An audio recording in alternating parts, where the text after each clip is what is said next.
If you have your Bible, I invite you to take them and turn to Jeremiah 31.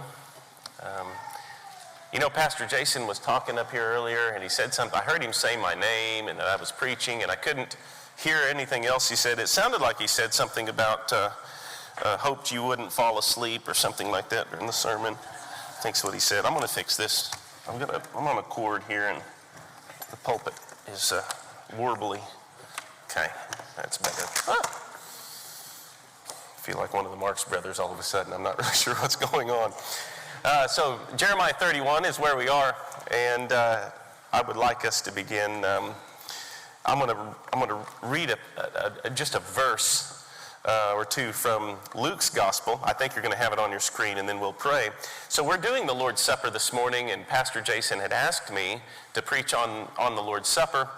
And I can actually think of 3 sermons that I could preach on the Lord's Supper that I think would all be beneficial and edifying. This is one of them. So not everything that could be or should be said about the Lord's Supper when we're kind of thinking about the Lord's Supper, but maybe the most foundational, and I'm not sure I would say the most important, but I would say the most foundational, is from Jeremiah 31.